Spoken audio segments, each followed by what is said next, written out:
ஆச்சி மசாலா. எந்த சமையலும் ருசி தேடும் ரகசியம். 20 ரூபாய்.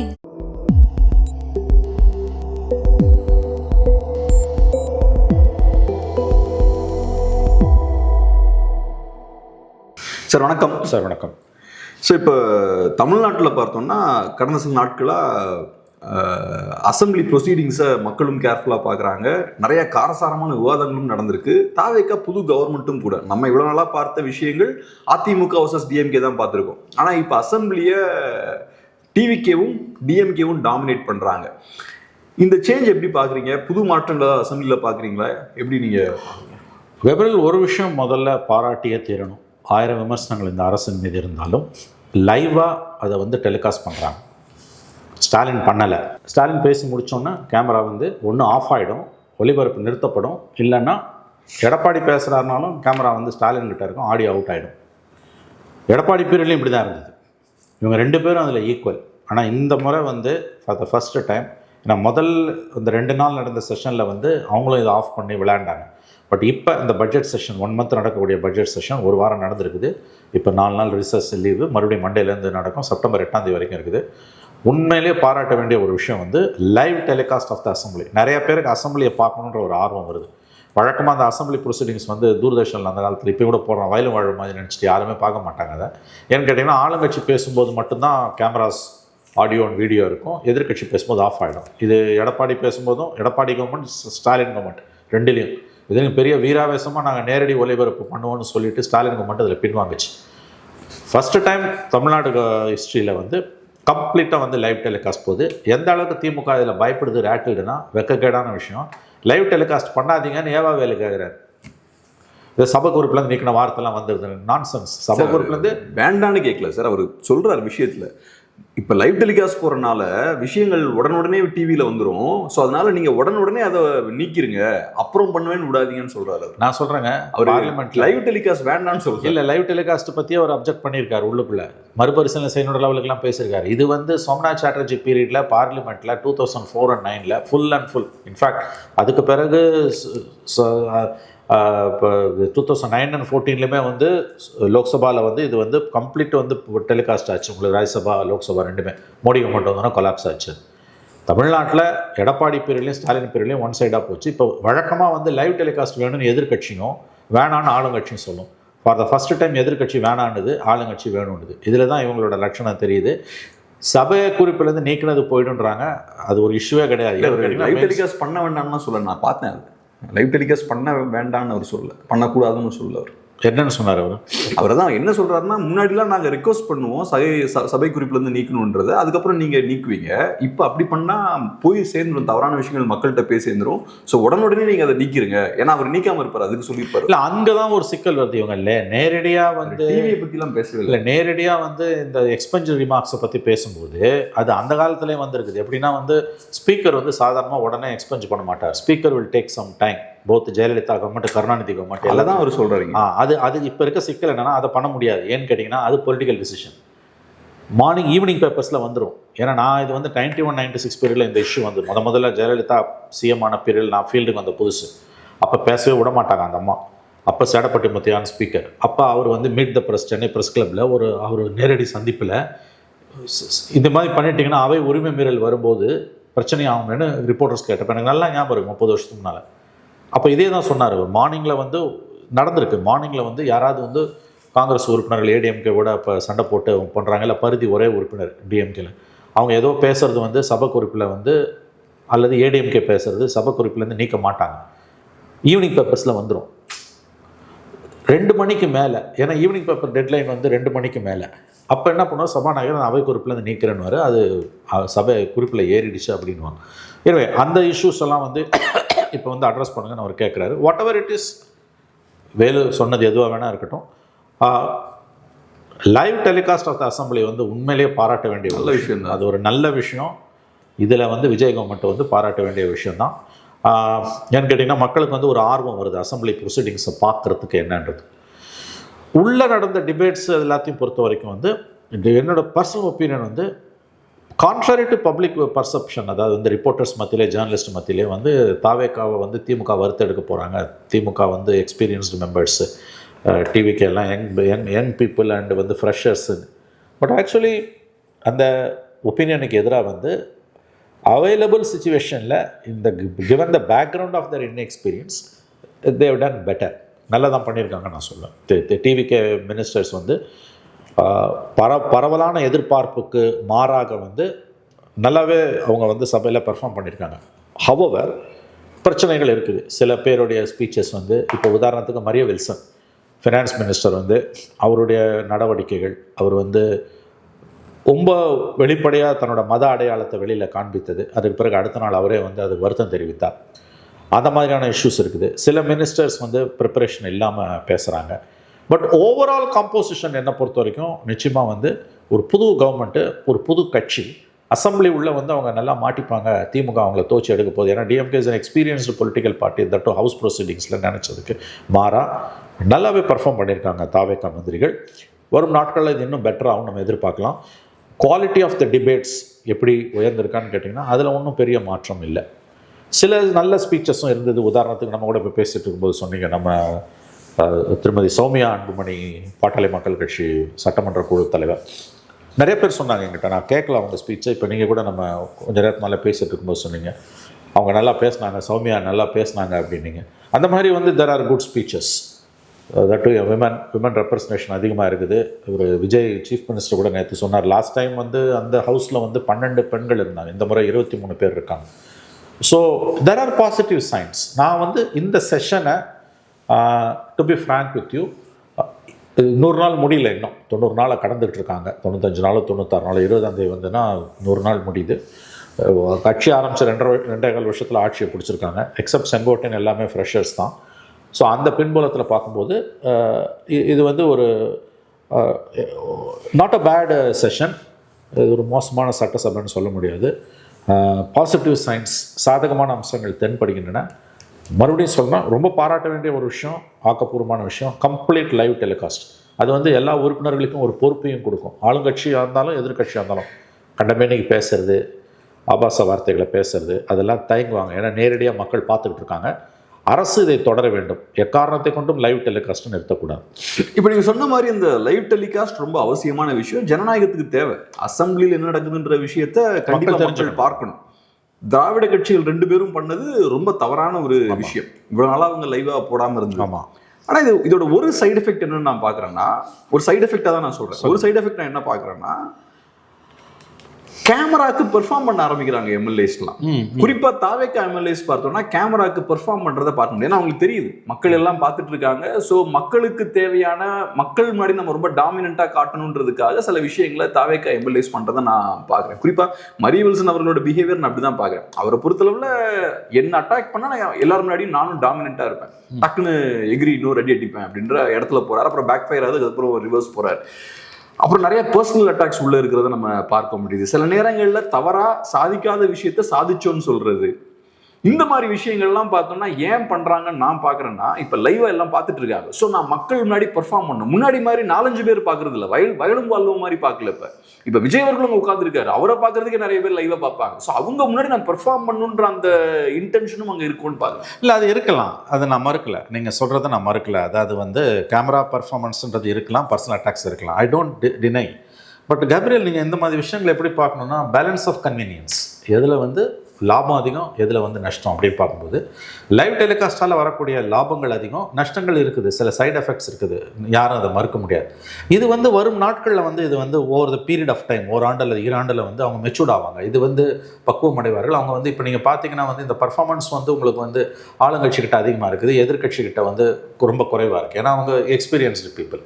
ஸோ எந்த ஒரு விஷயத்துலையுமே வந்து நம்ம அந்த மாதிரி சாதக பாதகங்கள்னு பார்க்கும்பொழுது பேலன்ஸ் ஆஃப் கன்வீனியன்ஸ் படி பார்த்தீங்கன்னா நன்மைகள் தான் அதிகம், தீமைகள் ரொம்ப குறைவு. நீ சொன்ன மாதிரி விஜயை பார்க்கறதுக்காகலாம் கூட வந்து மக்கள் பார்க்கலாம், ரொம்ப நாளைக்கு கிடையாது இது. அதுக்கு பிறகு ஹஸ் டு டெலிவர்.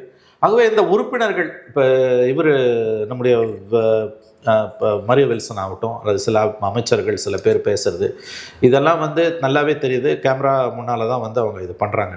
பட் அது வந்து எல்லா விஷயத்துலையுமே சில நன்மைகள் இருக்குன்னா சில தீமைகள் இருக்கும் தான் செய்யும். தட்ஸ் நாட் அ பிக் இஷ்யூன்னு எனக்கு தோணுது. ஏன்னா வென் யூ பிகம் மெச்சூர்டு, இந்த சிஸ்டம் மெச்சூர்ட் ஆகும்பொழுது அதெல்லாம் வந்து களையப்படும். அதாவது பெர்மனண்ட் ஃபிக்ஸராக அசம்பிளி ப்ரொசீடிங்ஸ் இப்போ பார்லிமெண்ட்டில் கிட்டத்தட்ட அப்படி தான் இருக்குது. Permanent fixture of parliamentary proceedings இருக்குது. அந்த மாதிரி அசம்பிளி ப்ரொசீடிங்ஸ் வரும்பொழுது நிச்சயமாக இந்த குறைகள் களையப்படும் தான் நான் பார்க்குறேன். ஆகவே இதில் ஒன்றும் இப்போ நீங்கள் சொல்லக்கூடியதை நான் ஒன்றும் மறுக்கலை, பட் அதை பெருசுப்படுத்த தேவையில்லைன்றது தான் என்னுடைய பாயிண்ட். இப்போ சொன்னீங்க இல்லையா, தாவேக்கா எதிர்பார்த்த விட நல்லா பெர்ஃபார்ம் பண்ணாங்க அப்படின்னு. கொஞ்சம் குறிப்பாக சில விஷயங்கள் சொல்ல முடியுமா? என்னென்ன அமைச்சர்கள் இல்லாட்டி எம்எல்ஏஸ் நல்லா பெர்ஃபார்ம் பண்ணாங்க, எந்த வகையில் நல்லா பெர்ஃபார்ம் பண்ணாங்க? இல்லை, இப்போ இந்த அமைச்சர் ரமேஷ் அவரோட ஸ்பீச்சு, ஆதவ் அர்ஜுனாவோட ஸ்பீச்சு, குறிப்பாக ஆதவ் என்னால் சொல்ல முடியும். உதயநிதி நல்லா தான் பேசுகிறாரு. Udhayanidhi is also doing well. அவருக்கான அனுபவம் இருக்குது, அவருக்கு பின்னால் ஒரு குடும்பம் இருக்குது, அவருக்கு பின்னால் ஒரு கட்சி இருக்குது. நீங்கள் அந்த பர்ஃபார்மன்ஸை புதுசாக வந்தவங்களோட ஒப்பிட்டு பேசுறதுன்றது என்னை பொறுத்த வரைக்கும் சரியானதில்லை. But of course Uday is doing good, நான் குறைச்சி மதிப்பில்லை. ஆதவ் அர்ஜுனாவுக்கும் அவருக்கும் டிஎம்கே கிட்ட அந்த ஃபண்டு வாங்கினாங்க யாருன்றதில் ஒரு விவாதம் நடந்தது. 900 கோடிக்கு மேலே வாங்கினாங்க அப்படின்னு லாட்ரிக்காக வாங்கினாங்க, நீங்கள் தானே லாட்ரிக்காக கொடுத்தீங்கன்னு போது ஆதவ் அர்ஜுனா என்ன பண்ணார், நான் மாமனார்னு சொல்கிறீங்க, நான் எனக்கு எந்த தொழிலும் இல்லை, அது ஃபேக்டோ இல்லையா அது நமக்கு தெரியாது. அவர் சொல்கிறத நான் ஃபேஸ் வேலையில் எடுத்துக்கணும், because is speaking the assembly. எனக்கு ஒன்றும் என் பேரில் எந்த கம்பெனியும் கிடையாது, எந்த தொழிலும் இல்லைன்னு போது திரும்ப உதயநிதி எந்திரிச்சு நீங்கள் உங்கள் மாமனார் தான் கொடுத்தாரு 900 கோடினா அவர் ரிட்டர்ன்ஸ் த டேபிள், உங்கள் அப்பா தான் வாங்கினாரு. எக்ஸாக்ட்லி, நான் என்ன சொல்கிறேன், ரிட்டர்ன்ஸ் த டேபிள். உங்கள் மாமனார் வாங்கினார், உங்கள் அப்பா வாங்கினார்னா பொதுப்பணித்துறை அமைச்சர், இந்த பக்கம் லீடர் ஆஃப் தி அப்போசிஷன், 2 பேரும் தான் பேசுகிறாங்க. நீங்கள் வழக்கமாக டிஎம்கே தான் டிபேட்ஸில் ஸ்கோர் பண்ணுவாங்க ஃபார் ஏஜஸ், எம்ஜிஆர் பீரியட்லேயே ஆகட்டும், ஜெயலலிதா பீரியட்லேயே ஆகட்டும். ஆனால் இந்த முறை ஒரு புது கட்சி அவங்களுக்கு ஒரு டஃப் ஃபைட்டு கொடுக்குது, அது ஒன்று. அதன் பிறகு இந்த இன்னும் சில மினிஸ்டர்ஸ்லாம் பேசுனதை நம்மளால் பார்க்க முடியுது. அதாவது நான் எப்படி சொல்கிறேன்னா உங்களுக்கு இவங்க லாக்டவுன் பண்ணிடலான்னு பார்த்தாங்க அந்த கவர்மெண்ட்டை. அவங்க அது இந்த தடவை அவங்க எஸ்கேப் ஆகிட்டாங்க. அவங்க they are fine tuning their performance. எனக்கு என்ன மக்களுக்கு நல்லதுன்னு நினைக்கிறேன் சார். இப்போ நீங்கள் திமுகவுக்கு ஏன் பணம் கொடுத்தீங்க அப்படின்னு சொல்கிறது, அதை உங்கள் அப்பாட்ட கேளுங்க, மாமனார்கிட்ட கேளுங்கன்னு சொல்கிறது டைவர்ஷன். அது இதை ஒருத்தர் நல்லா பண்ணுறாருன்னா ஏமாத்து வேலையை நல்லா பண்ணுறாருன்னு அர்த்தம். ஆக்சுவலாக என்ன பண்ணணும்னா, பணம் வாங்கியிருக்கீங்க, நீங்கள் பணம் வாங்கியிருக்கீங்க, நீங்கள் கொடுத்துருக்கீங்கன்னா 2 பேரும் விளக்கம் சொல்லணும். அது போமாட்டாங்க, 2 பேரும் சேர்ந்து பர்சனல் அட்டாக்ஸ் பண்ணி தேவையில்லாத ஹெட்லைன்ஸை கிரியேட் பண்ணி இஷ்யூ டைவர்ட் பண்ணி எஸ்கேப் ஆகி 2 பேரும் எஸ்கேப் ஆயிடுறாங்க. I agree. இப்போ இந்த த்ரெட்டை தான் மீடியா எடுத்து பேசணும். Right, correct. இப்போ நீங்கள் பேசுனீங்க, அழகாக சொன்னீங்க. அதாவது இட்ஸ் அ பர்சனலைஸ்ட் அட்டாக். போய் மாமனாரை கேளு ஆரம்பிச்சது உதயநிதி. இந்த பிரச்சனையை if it is a cheap discussion, இதோட மூல வேறு உதயநிதி, ஆதவ் கிடையாது. போய் உங்கள் மாமனாரை கேளுன்றாரு.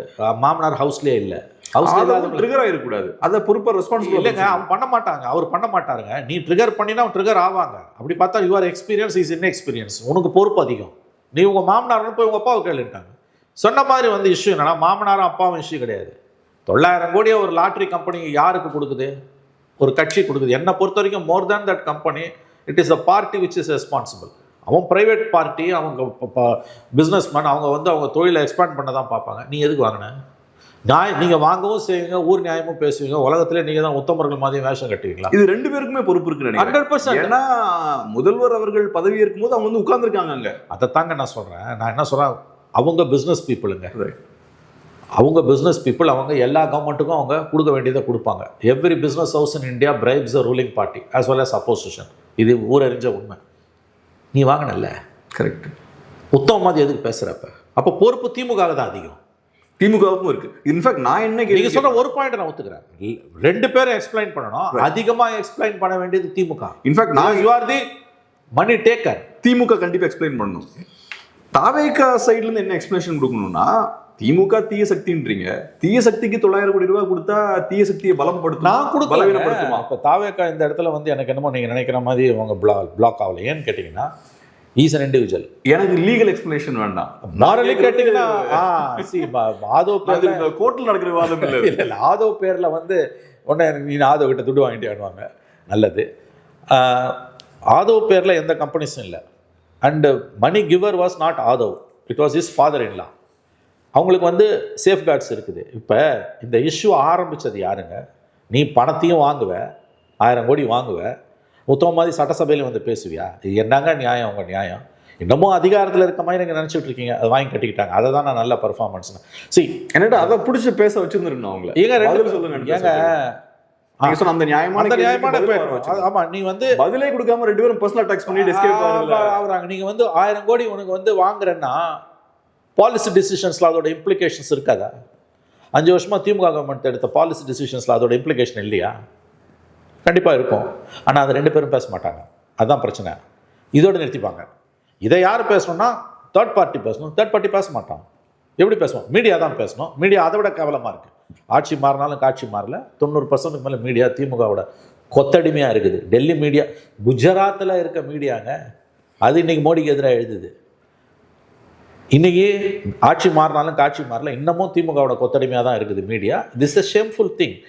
I agree. நீங்கள் உங்கள் மாமனார் உங்கள் அப்பான்னு பேசும்போது டிபேட், உங்கள் மாமனார் அப்பாலாம் உங்கள் சொந்த கதையை வச்சுக்கோங்க. நீ எதுக்கு கொடுத்தா அவன் எதுக்கு வாங்கினான்? இப்போ நீங்கள் நல்லா பார்த்தீங்கன்னா தாவேக்கா பவருக்கு வந்ததுக்கப்புறம் நான் என்ன பார்க்குறேன்னா, முன்னாடிலாம் அசம்பிளி செஷன் நடக்கும்போது இஷ்யூஸ் வந்து ஹைலைட் ஆகும். இப்போ தாவேக்கா பவருக்கு வந்ததுக்கப்புறம் பார்த்தோம்னா மரிய வில்சன் பேசுகிற விஷயங்கள், அதுக்கப்புறம் விஜய் அவர்கள் உதயநிதி கிட்ட பேப்பர் படிக்க மாட்டீங்களான்னது, பேப்பர்லேயே இருக்குமேன்னு சொல்கிறது, பேப்பர் படித்தா மட்டும் போதாதுன்னு அவர் சொல்கிறது, அப்புறம் ஆதவர்ஜுனாவோட இந்த டிஸ்கஷனாக இருக்கலாம்.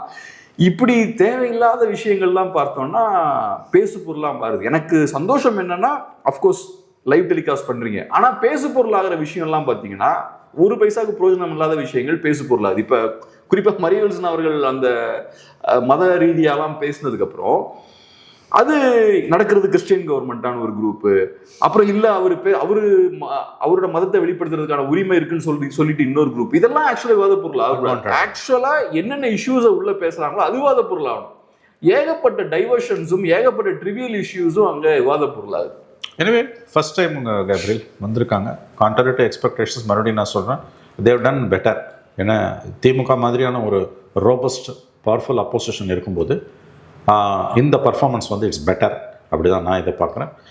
எனவே இந்த செஷன் இன்னும் இருக்குது, 20 நாள் இருக்குது. லைவ் டெலிகாஸ்ட் இருக்கிறதால வந்து அது எவ்வளோ நாளைக்கு இருக்குன்னு தெரியாது. அதையும் நான் சொல்கிறேன்.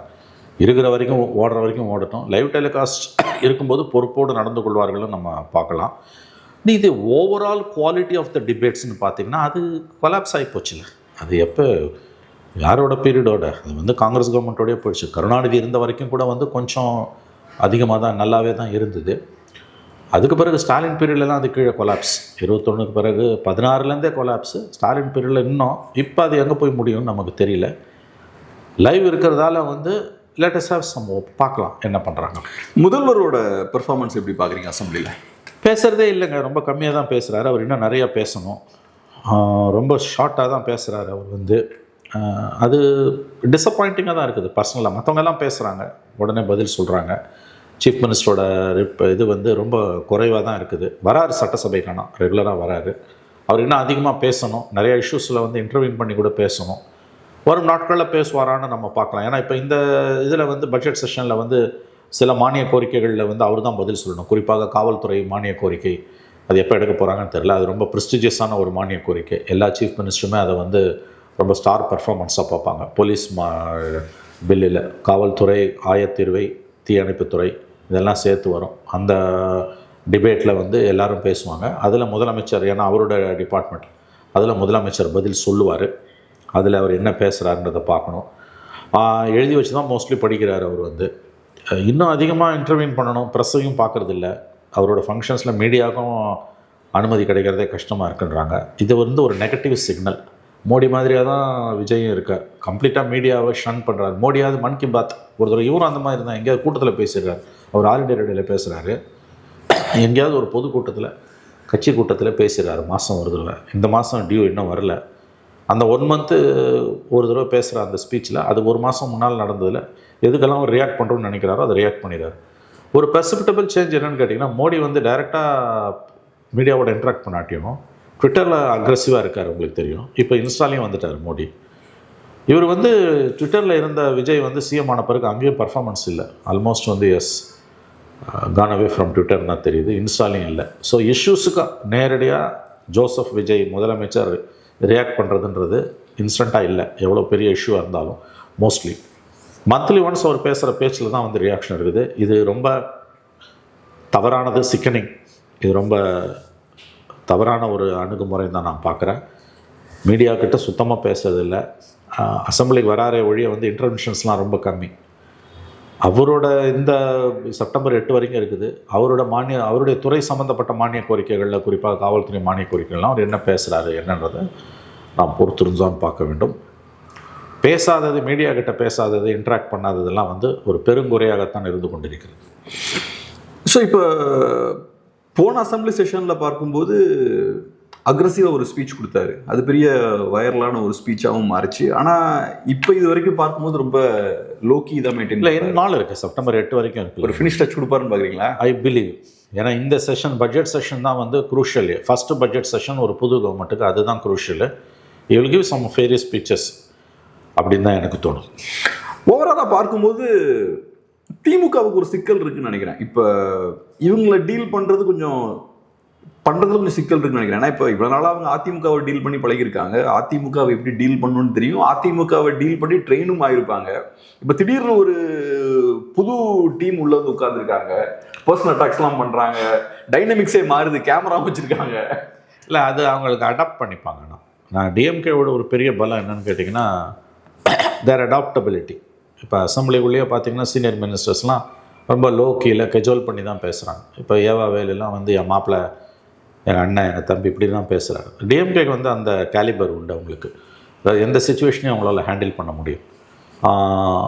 அவங்களோட டிஎன்ஏல இருக்க ஒரு important salient feature, plus point, strength என்னென்னா வந்து அடாப்டபிலிட்டி. சேஞ்சிங் சர்க்கம்ஸ்டன்சஸ்க்கு ஏற்ற மாதிரி தங்களை தகவமைத்து கொள்ளக்கூடிய அந்த ஒரு வல்லமை வந்து திராவிட முன்னேற்ற கழகத்துக்கு உண்டு ஃபார் ஏஜஸ்.